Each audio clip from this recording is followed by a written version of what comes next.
The people on this side of the state, whew, they are wound up tight.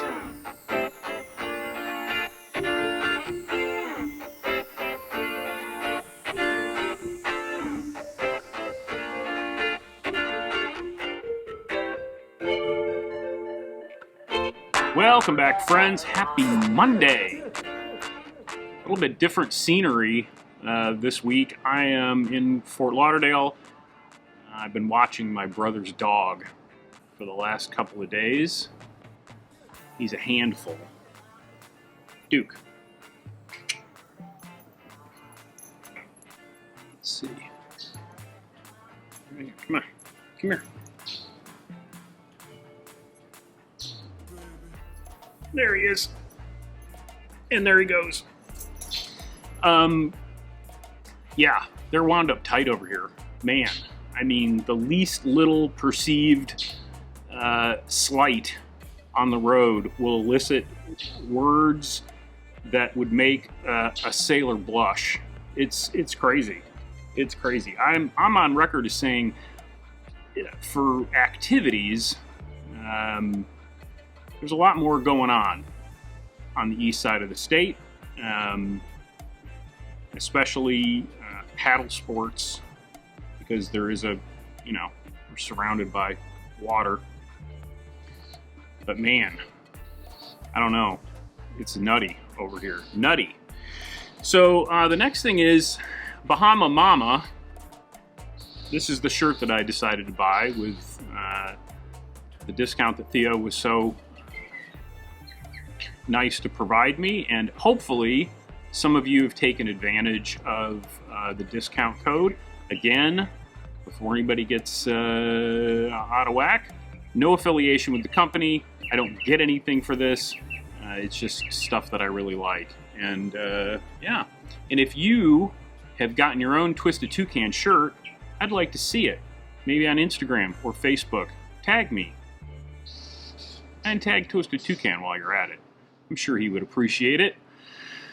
For the last, handful of months, I've been talking about doing other things other than riding a bike, supplementing your activities. It's just something that I felt personally I was going to have to do. I have been doing. I am feeling the benefits of said activities. And I read a book. I just finished a book, and my patrons are probably tired of hearing me talk about it, but it was great. And the book is called The Comfort Crisis. It's up to a couple years old now. I don't exactly remember, when it was published. It's not new. But the gist of it is that as a species, we were designed and evolved doing difficult things that, periodically we need to do difficult things. And that this era that we're living in now of great comfort, where everything is climate controlled, food is readily available, we sit all day long, it's changing us, and not for the better, and it makes up like 0.004% of our history as a species. Fascinating, really well written, I thought.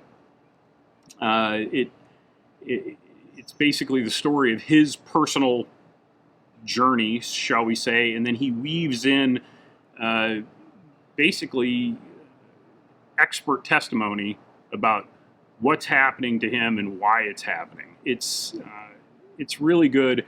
I heartily recommend it. I don't generally get this worked up about a book, but this one I think is really worthwhile. I'll put the link in the description. Buy it if you want, but I'm sure your local library probably has it as well. The Kindle version was like $5. So, and I blew through it pretty quick, which I am not a fast reader. One of the things that they talked about was this Japanese concept of Shinrin-yoku, forest bathing. Basically how being in nature, because so many of us live in cities, even for 5 hours a month, diminishes depression, lowers blood pressure. All these health markers improve just by sitting in nature or taking a walk through a park. Now, obviously, if you add some physical activity to that, it's going to be even better. Which got me to thinking, certainly if we ride a bicycle off-road, I mean, there's obviously some benefit to that. But as I thought about it, it was like, I don't know if you get the full benefit when you ride a bike. Would it be more beneficial to walk or even sit in nature? Because when I'm riding a bike off-road, you still have to be switched on. You can't take your attention off of what you're doing, obviously. So are you really at that point fully immersed in your environment? It's an interesting thought, I think. But what do you think? And have you read the book? That's another question. I hope you're all doing well. It looks like it's going to rain here again today, although it doesn't look like it right now.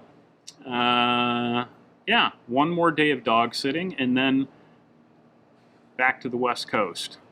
I hope you're all well. Let me know what you think. Always happy to hear from you. And I hope something good happens to you today.